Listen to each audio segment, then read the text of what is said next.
Welcome to the Online Course Masters Show, where we learn from the best online course creators how to better create and sell our very own courses. I'm your host, Phil Ebner, and today I chat with Raymond Modulin, who is running his own real estate school in Indiana. This is a great episode for so many reasons. One, he's making over $250,000 per year with his online courses, and in the middle of this episode, something happens that will blow your mind. His entire story of how he got started and how you can do the same is coming right up. Visit onlinecoursemasters.com for show notes to watch the video version of this episode and see an archive of all our past guests. Please subscribe on iTunes, Stitcher, or wherever you listen. The one thing you can do for me is leave a review for the show, which helps us expand to an even larger audience. Thanks, and let's get straight to the interview. Okay, cool. I'm here with Raymond Modulin, who is the founder of realuniversity.com. I'm super excited to chat with him. And for everyone listening, this is going to be a really cool episode where we talk to someone who started teaching online on his own platform and has grown his audience and is making over $250,000 per year on his own platform. So that's super exciting. And for people coming from Udemy and these other marketplaces, it's going to be really inspiring. So welcome to the show, Raymond. Thank you. Thanks, Phil. And thank you for asking me to be here. Yeah, I'm so excited. So for people who don't know anything about you, talk about your background and what you were doing before getting into online teaching. Well, I've been a licensed agent since about 2001. Honestly, I came from the nuclear engineering field, which is actually where my training is from Texas A&M and Purdue. I've got degrees and advanced degrees and was in the corporate world. And the old adage, I got fed up one day with the corporate world and I said, I'm never going to have somebody else control my job. So I actually was an investor, owned real estate, thought I'd get my license. When I got my license, the instructor said, hey, you did pretty well on the test. You ever thought about teaching? So I went into teaching in 2003, fell in love with it. I taught this course live from 2003 to 2013, live. And 2013 is when the state finally said, okay, you can now go to asynchronous education. So we went online on 2013, and now probably 95% of all the courses go through the online. I still maintain a school, as you can see kind of behind me, I'm in the corner, and we still do some live education, but 95% of it's now online. Wow. Well, there's so much I want to get into, but first let's just talk a little bit about real estate in general. So you've been doing it for a long time, and you've seen the ups and downs, and in terms of people wanting to actually learn about this, how has that changed with the market for real estate, or has it changed? Oh, no. In 2009, I was married, and thank goodness I was married, because in 2009, when the market really had the bad turn, I put 19 people through the school. That's 19 total. In 2015, we did 1,185 people through the school. 2016, we just finished up our numbers. We did about 1,400 people through the school. So when the market was down, I could tell just by the attendance of the number of people wanting to get their license. Like I said, 19 to now 1,400. Wow. That's incredible. I can watch the market simply by watching the number of people that come through the school. Yeah. So, and that was back when it was a live course, right? In 2009. Yeah. Cool. Yeah, that was, well, those last two numbers with the 1,400, that included the online, but in 2009 it was just live. And I normally was putting still 200 or 300, live courses back to back to back, and we put 19. And if it wouldn't have been the fact I was married and had a wife who was a school teacher, I probably wouldn't have made it that year. Yeah. Wow. Well, I mean, I feel the same sometimes with getting started with my online courses, and I was balancing between full-time job, but and having, dealing with healthcare myself, or health insurance. My wife covers me on that. So that's really nice, because that's something I actually haven't even gotten into as an online teacher, talking about dealing with that kind of stuff. That's for another episode though. So you're doing your online courses now, and just talk about how that started. And, back then, why did you decide to do it on your own platform? And just, what kind of courses are you teaching on it? We are, let's do the easy question first. We do pre-licensing. So that's from 0 to getting your license. And then every agent has to do continuing ed once they gain their license. Mm-hmm. So we do both the pre-licensing, which is our big ticket item, $500. Then we do continuing ed every year for them at $69 a whack. So those are the two major courses. Now, at Real University, we also do home inspector, we also do mortgage, and we also do title producer. Mm-hmm. So we get the whole spectrum of the whole real estate field, not just the real estate broker. So those are the courses.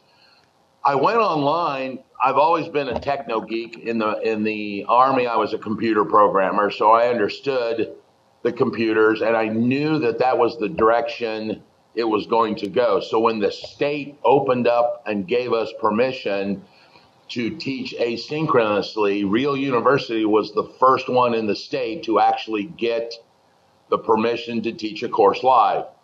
Literally all I did, and today all I do now, my online course is a recorded audio file of me teaching the live course. Okay.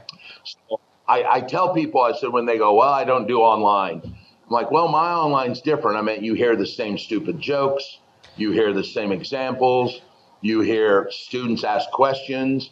I tell people, if you close your eyes, you're literally sitting in a live class. The only difference is you got to call me instead of raising your hand. All right. So that's the big difference with my class.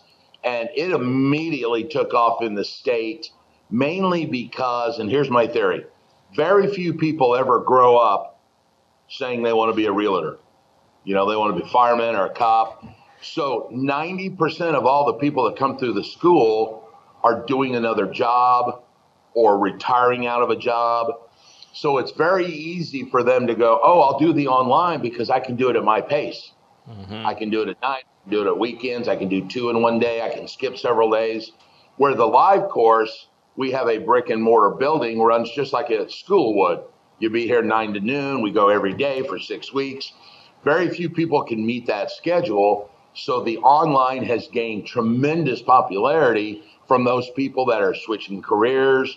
One of our biggest demographics is the mother whose kid just went to school, mm-hmm. And now look for something to do. So they can make the live course, but we get those transition people that, hey, I've got a day gig. I want to move to real estate. I can't come every day. Got anything else? Yes, do the online. That makes sense. That makes total sense. So, I got so many questions, but so for your back to what your class is. So it's the audio version. You mentioned the live program is 6 weeks. Is the online, like, would it take 6 weeks for someone to get through it, or how much content is actually there? There's one of the things my platform is really good at is long classes. Mm-hmm. So like our class is 90 hours. Wow. So we have, and that's one of the short ones. Yeah.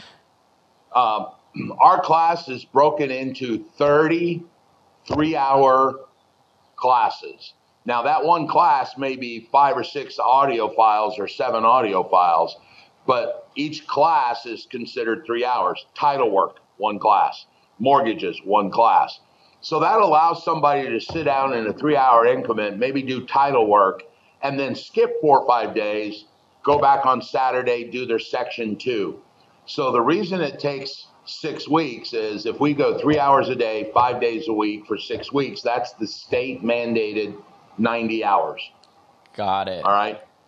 So if someone now does it online, and they're doing it online typically because they can't come every day, the average is about 3 months for them to take the online from start to end. Got it. Got it.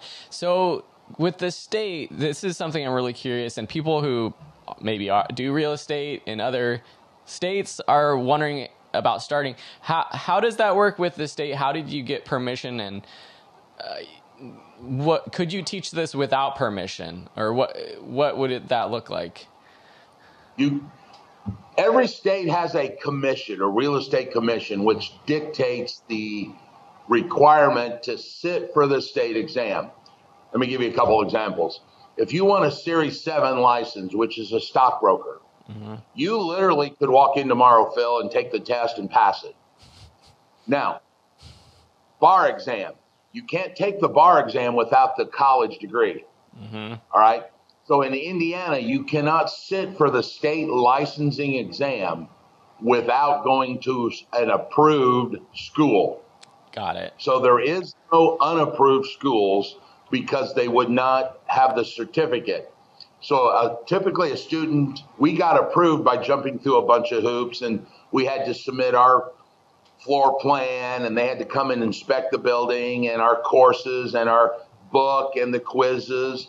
And once we jumped through all that hoop, they gave us the approval to be a live class.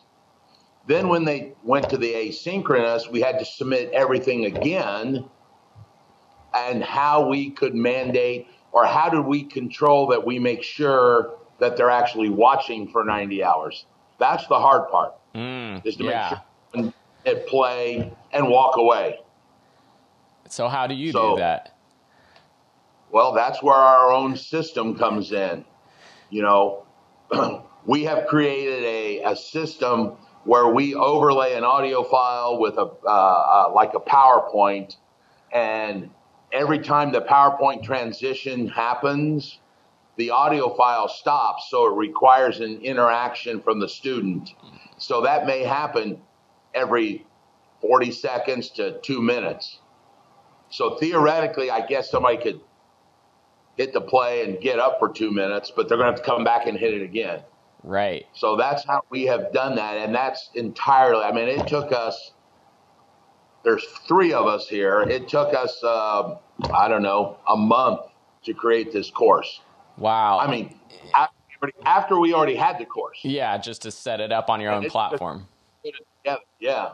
Well, that's interesting because, if someone's listening to this and if the rules are the same, say, in California where I live, then just using something like Udemy or Teachable probably isn't the best option.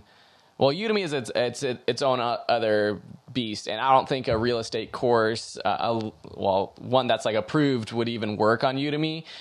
You'd probably want it on your own platform, but even using something like Teachable or Thinkific, if you need that requirement to get approved, that might be kind of tricky. So, that's something that we'd have to figure out how to do easily.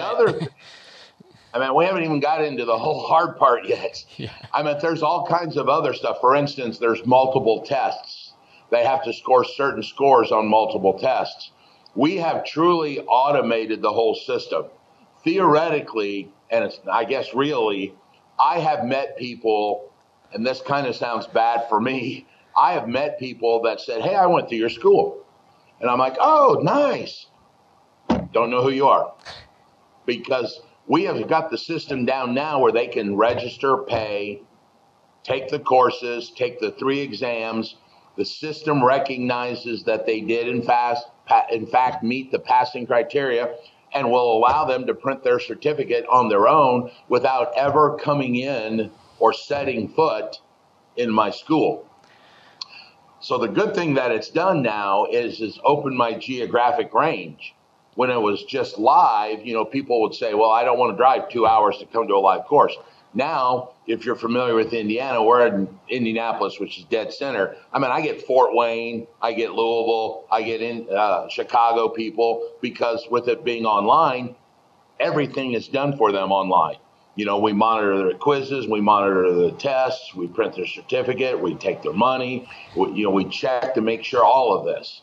And that's why Teachable, Moodle, Thinkific won't work for us. Yeah. I mean, there's such custom in this because of the requirements for the state that we had to come up with our own. Yeah, well, yeah, but now it seems like you have this beautiful system that's well oiled and running on its own. That's awesome.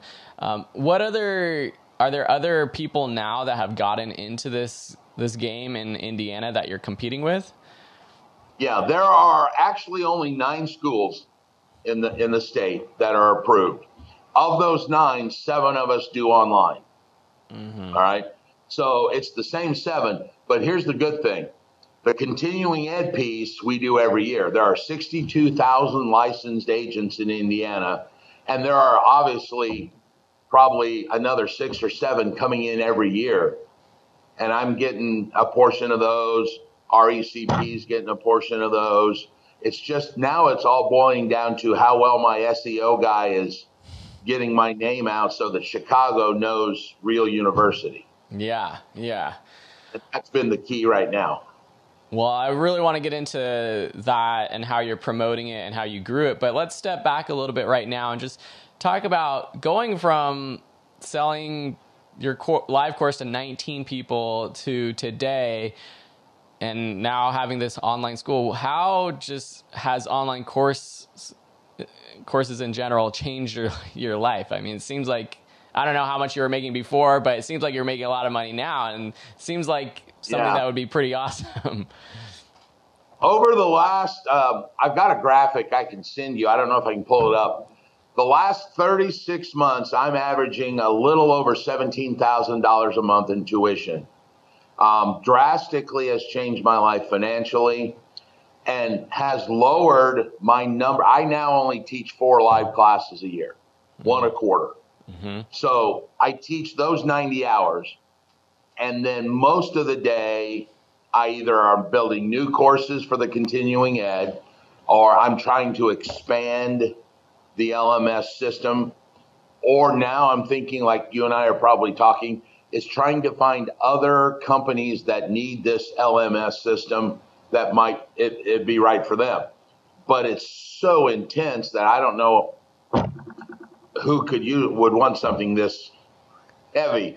I hate to use that word. Yeah, well, I mean, it seems like expanding, like we talked about before we started recording, expanding to other states is the next step. And if the rules are the same in the other states with requiring students to be in a class for a certain amount of time, I mean, if you have that system, you can replicate it somewhere else. But yeah.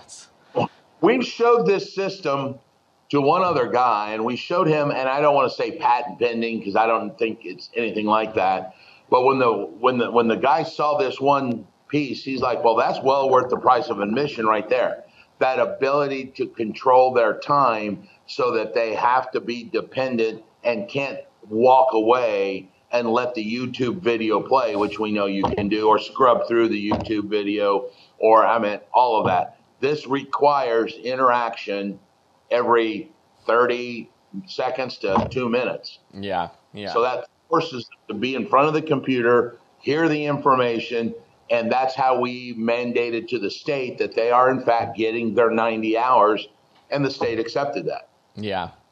So with the live classes, it's funny because I teach video production, photography, and among other things, but my friends and I have just brainstorm, well, what if we did a live course and added that to our repertoire of things that we do?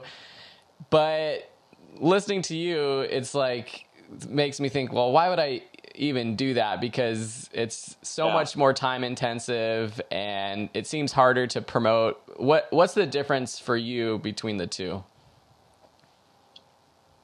The difference for me is obviously the live is a scheduled. It requires time out of my day. It requires me to dedicate. Yes, I'm going to be here early, open the school, do all that.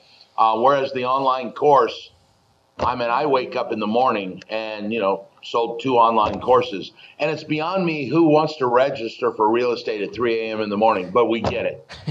I've got registrations on Christmas. I've got registrations at 6 a.m. in the morning and at midnight. And just that concept of being able to, go out and play with your kid in the park and come back and you sold 5 courses while you were gone. Now, there's still a little interaction. The one thing I've noticed, though, is I now have become more IT. Most of my questions for the online are IT questions as opposed to, knowledge specific questions. Oh, I can't log on, or is the system down? How's the quiz work? Things like that. Yeah. So. And are you working on it seemed like you were mentioning you have a team, or are you working on this by yourself right now? No, I started by myself. I have a programming, and I don't want to say degree, but from the Army when I was in the military. But that was in the old, remember COBOL? I heard my dad's worked on COBOL. Yep.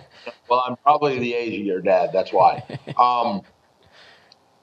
So I put something out on Craigslist, and the story, and you and I didn't get a chance to talk. I got scammed out of the gate by this guy that said he could do it. So my second list was to a guy. I said, I want a programmer that can program PHP, but he must have a 317 area code, which is the area code I live in, because I wanted to be able to reach out and touch this guy if I had to. And some guy answered and said, yeah, I live in this area. And that was 3 years ago. He started as a contract guy. He built a system. I went through, told him how to do this. Then he came on as a full-time, and now he's actually a minority interest in this venture. Nice. So he has built the system from scratch based on the guidance that the state has given us and the things that I wanted to do and all of that. And then we have a third guy that is basically doing all of the Google SEO kind of stuff to make sure that when someone types in Indiana real estate license, that Real University pops up. Yeah, nice. So there's Okay, cool. Well, I've been hiring out kind of contract work here and there to do all kinds of things, but the more that I think about it, and the more that I think about just expanding, if I really want to expand my own business, having someone who's more dedicated, maybe not full-time, but just has like consistent hours and can kind of commit themselves to being a part of the company might be better in the long run for me than just hiring one-off people here and there to help, because I'm finding that I need a lot of help. And like you probably get a ton of questions with the IT stuff. That's where I spend a lot of time too, answering how do I get my certificate, how do I log on, all that kind of stuff. So getting help there would be beneficial. I will tell you, I had that same thought, because my biggest fear is my IT guy all of a sudden decides he wants to go do something else when he was contract. And then it would literally take me a month probably to unwind everything, to get a new guy in, to understand what his programming was and what module does this. It's much easier for me now that we're making a little more money to bind him to me by going, okay, here's the deal. You're now going to start making a profit on what we do, so that now he's incentivized to stay and I'll never have to worry about that. Yeah, he's invested in the growth of the company. That's great. Yeah. So talking about marketing, you said that you were the first company to get approved for the original classes, and now with online, what has been your strategy to make sure you're ranking high? What kinds of things are you doing? Well,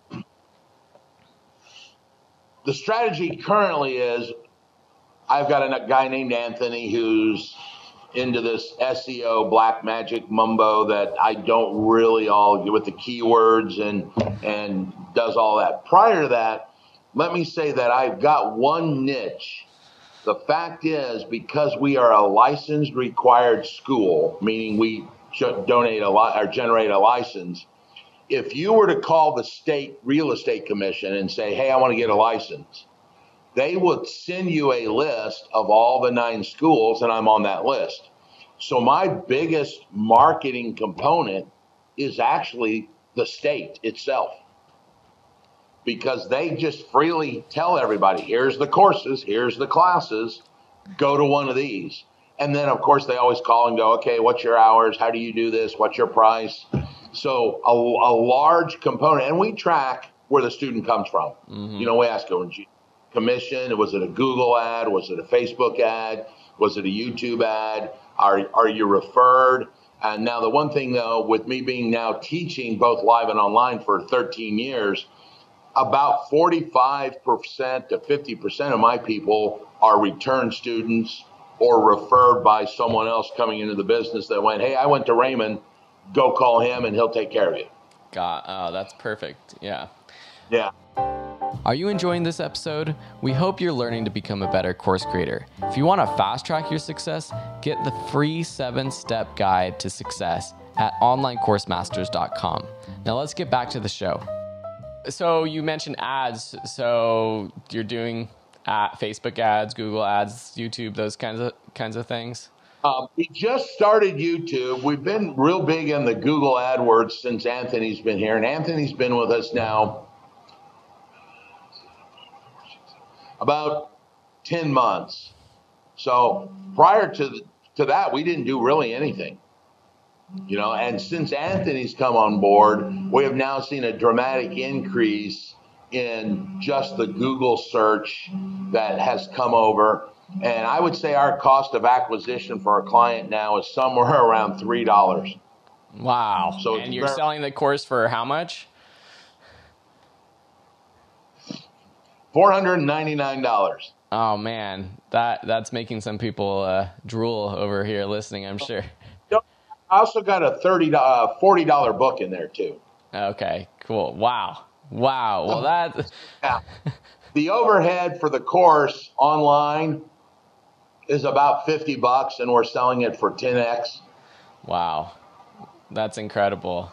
I haven't really.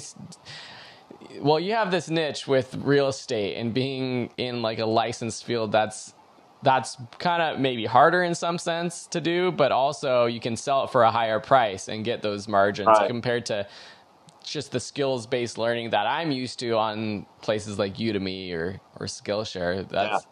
And didn't Udemy just cap the price on their courses? I have heard. I don't know. I don't use Udemy. They've gone through different caps, but now the cap is $200. But if you opt into their marketing, which is basically how you can make money on Udemy. Otherwise, I would recommend just doing your own platform.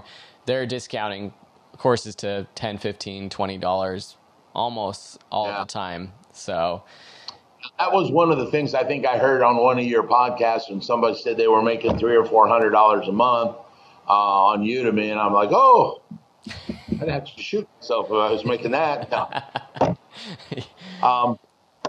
Which once again is probably plays into why we have developed our own system. Now I will tell you, I've probably got 60 to 80,000 in this system.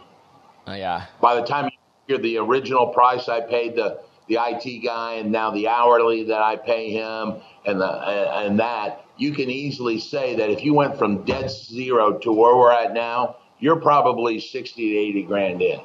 Yeah. Well, that's an investment for sure. What kind of content marketing are you doing? Are you doing blogs? Do you have a YouTube channel of your own where you put any tutorials out or anything like that? We've got at realuniversity.com. We've got a blog page, and typically what I do is I like video.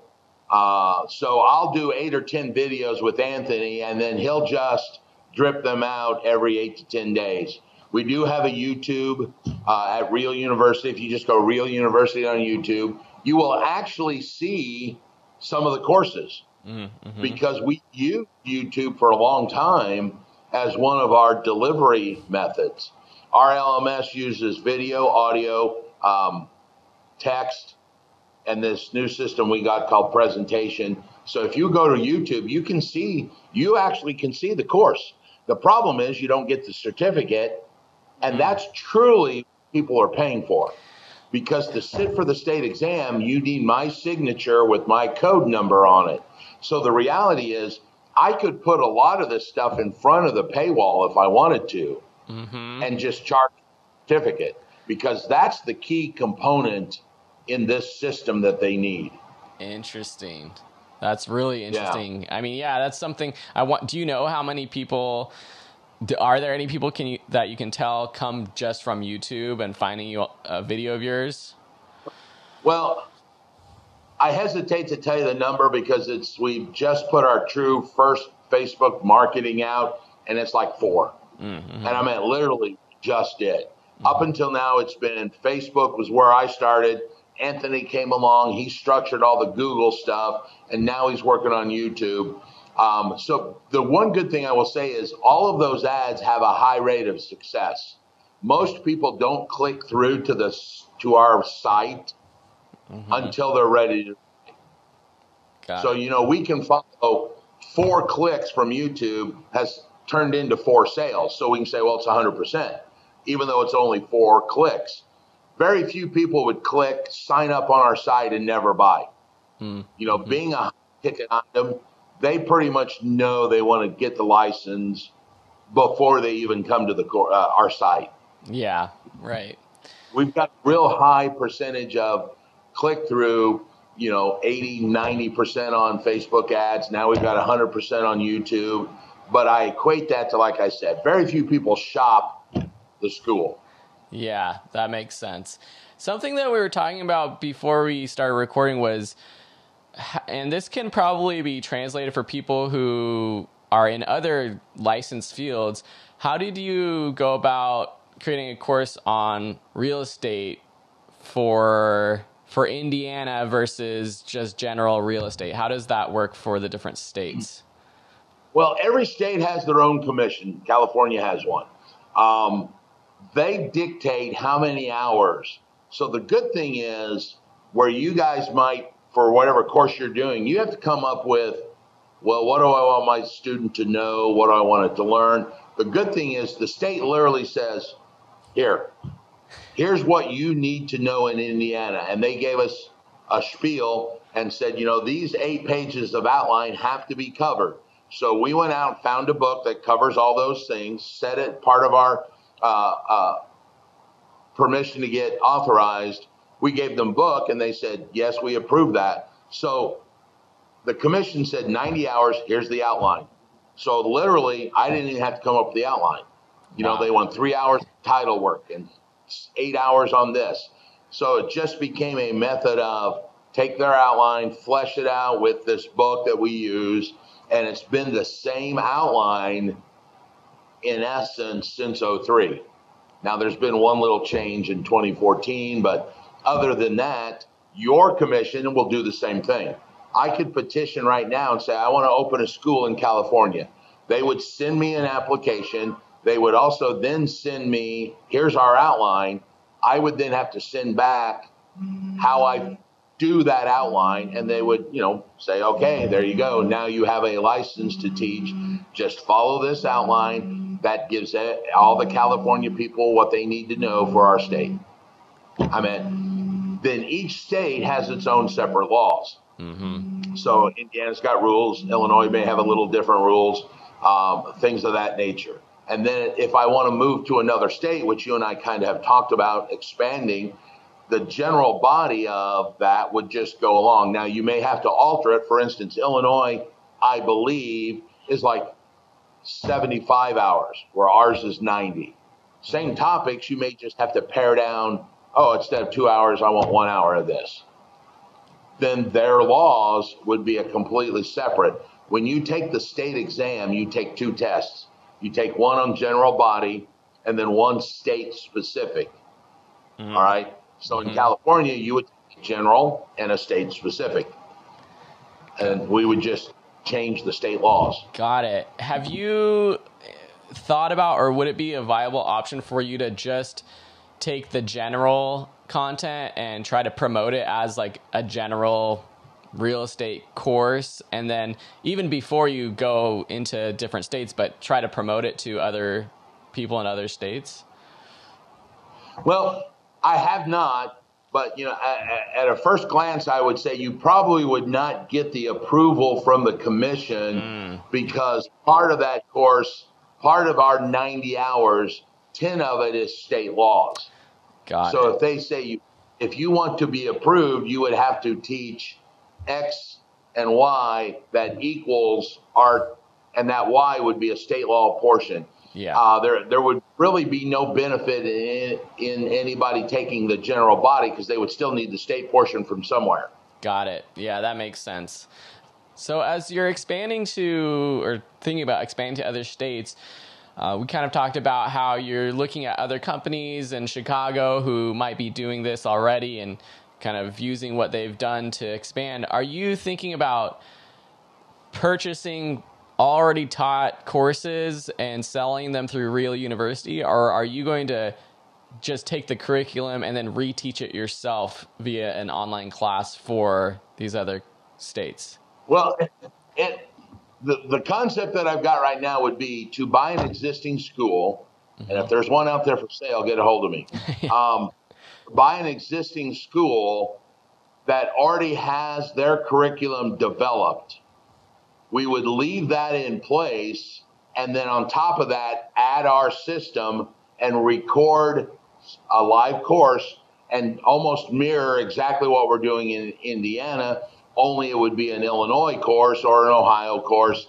Then the concept would be, when you log on to Real University, you would click which state you needed to go to Illinois, and it would pop up with all the Illinois law and the Illinois content.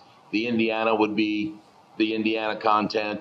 So I would still need someone on the ground, so to speak, in that Illinois school, because the plan would be still to teach a live course there. There is still a small population that call me and go, hey, I want to do live. Yeah. And we make that available 4 times a year. And what I found is most people will say, I want to do it live. And I'm like, okay, next one's like right now. The next one's not till August.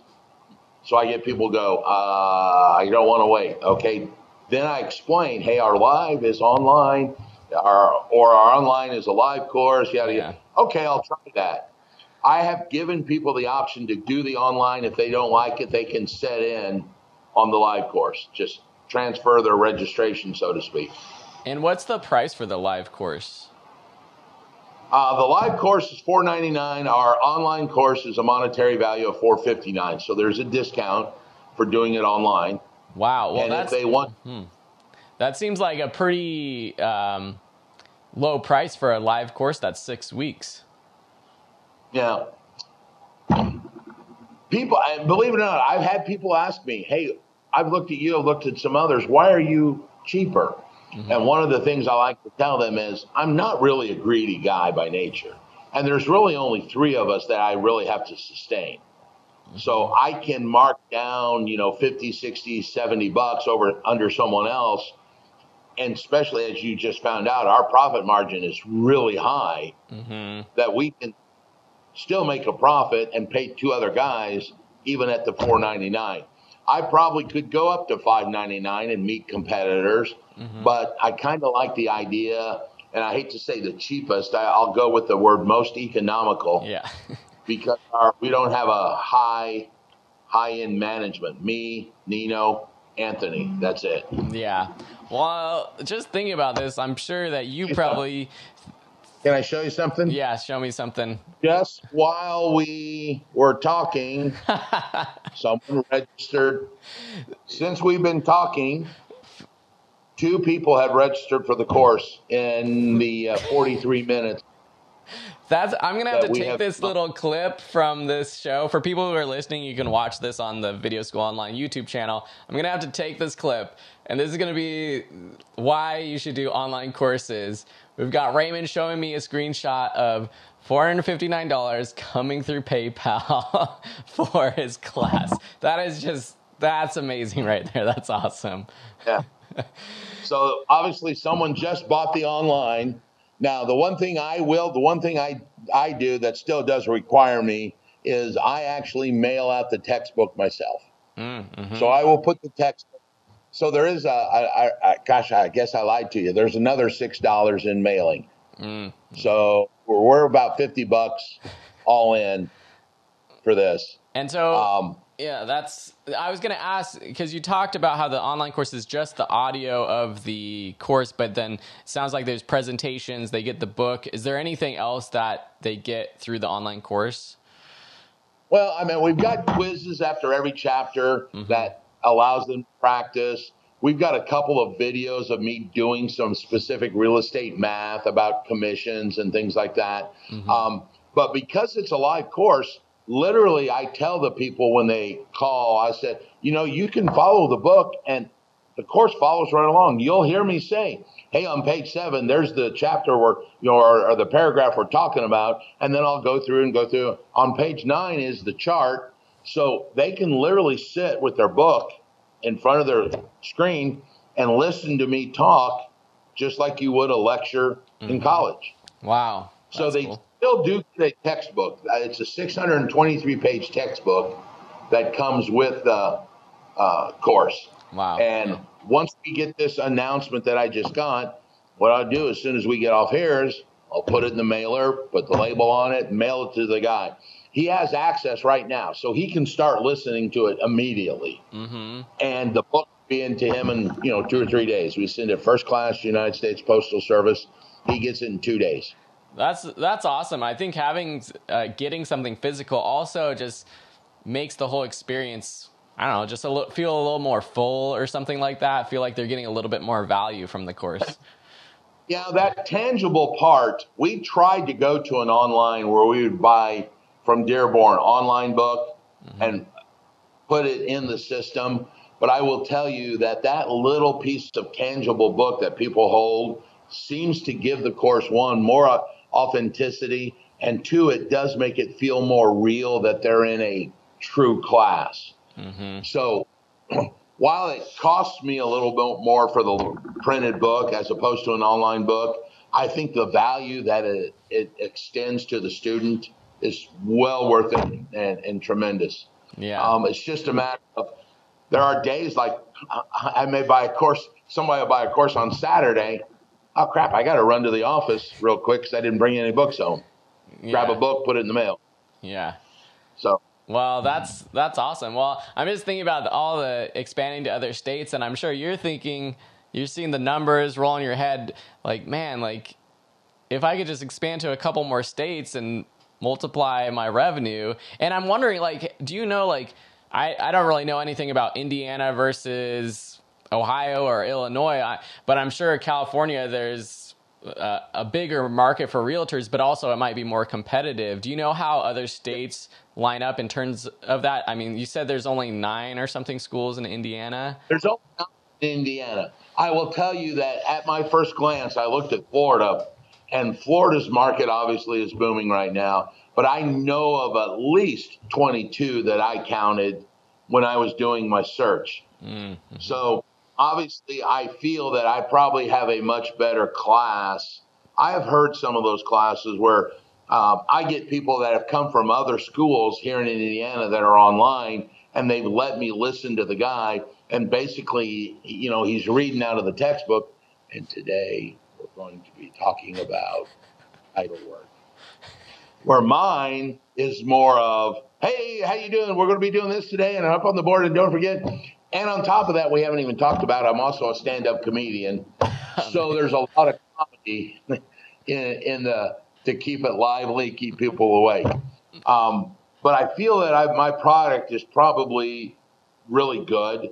So it's going to be a matter of getting in. And I expect the first year or two to be kind of slow, but it will exponentially pick up by word of mouth, just like the Indiana has. Yeah.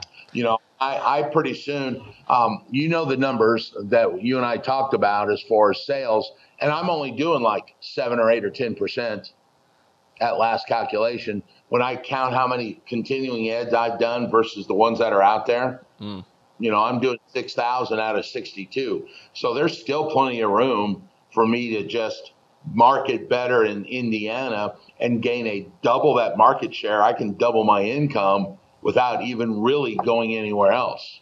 Yeah.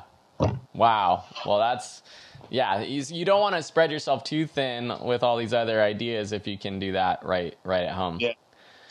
And unfortunately, that's what my business coach likes to tell me. Why don't you just get more of Indiana instead of going to another state? Because my theory is, well, all I really need is 6 or 8% of Florida, and look at the numbers I can be doing. And it shouldn't be that. I don't know.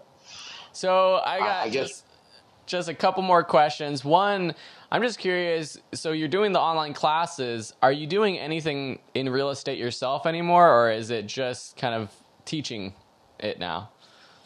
No, I maintain a brokerage under Indiana law. I have to maintain my broker's license. I've got 13 agents that work for me. So I actually run a whole separate company, a brokerage company called the Modulin Group, where we do real estate. Wow. The good thing is that allows me to keep current on the laws. It allows me to have scenarios as I'm teaching. One of my style of teaching is I just don't tell you something. I will put it into a real life example. And I've done $90 million worth of stuff over the 16 years of my career. So I've got plenty of examples in the system. But yeah, I do maintain a brokerage as well. Got it. Cool. And what is your time commitment for on your courses versus that?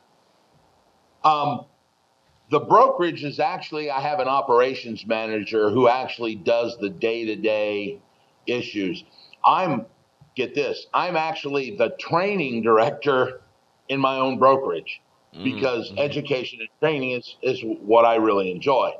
So while the brokerage maintains my name, Joe does the operations of the day-to-day. When an agent comes in and goes, hey, I need a question or something, Joe does most of that. When it comes time for, hey, we're going to have a training class, that's presented by me.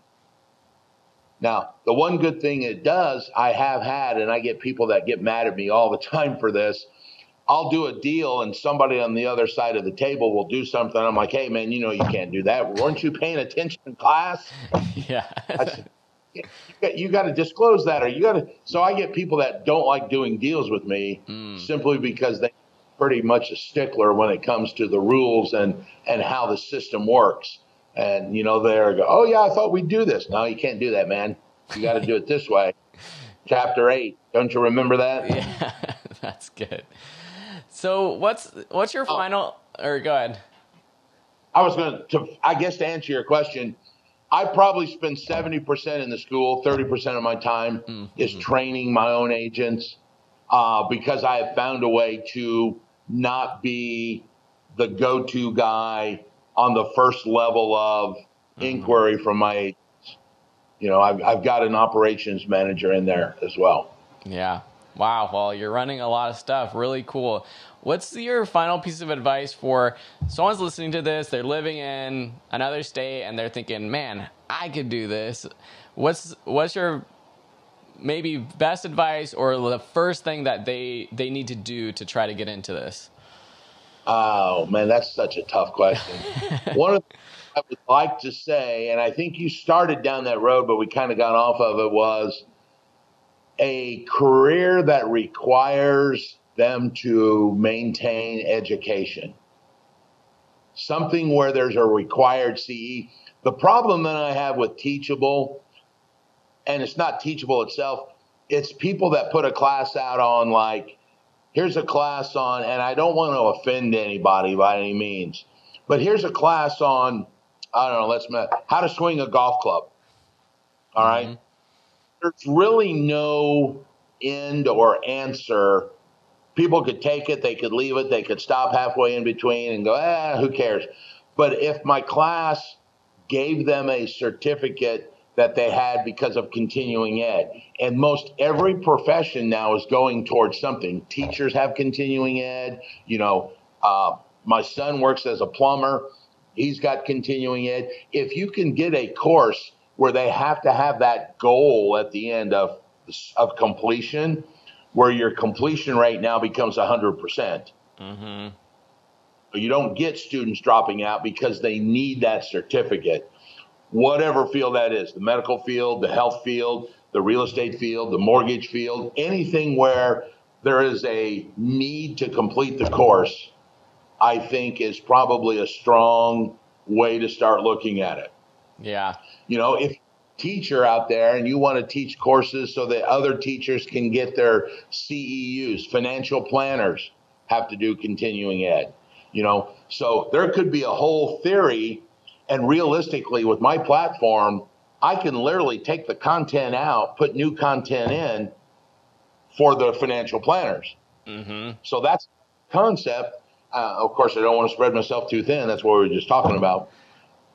To use my LMS for somebody that is creating a long course that requires some proof of the course. So the first thing I would say is, wherever you want to teach, make sure you find the niche that requires them to complete it. And that's the best I can do, man. That's great. No, I think that's super important. And no one's really we haven't talked about that on this podcast. So super eye-opening. This has been really great. And I'm excited I just met you through this podcast, but to keep hearing about what you're doing and what goes on with Real University. For people listening, they can find out more and see what you're doing at realuniversity.com. But is there anywhere else that you want people to go to, or if they're teaching this in California but want you to take control of it, how do they get in touch with you? You can just email me, Raymond@realuniversity.com. We have a Facebook page, /Real University. Have a Twitter page, @Real University. YouTube, just search Real University. You can contact me through any of those ways. Perfect. There's help forms on the webpage, all of that. Awesome. Everything at Real University. Okay, cool. Awesome, Raymond. Thanks so much for being a part of the show, and good luck with everything in the future. Thank you, sir. I hope you enjoyed this episode. Remember, there's no better way to learn how to create and sell online courses than heading over to onlinecoursemasters.com and downloading your free 7-step guide to success. If you haven't done so already, please subscribe to the show wherever you listen and make sure to leave a rating. If you do, I might even read it on a future show. Help us reach our first 100 ratings. It'll just take 1 extra minute of your time. Thanks, have a beautiful day, and we'll see you next week on the next episode.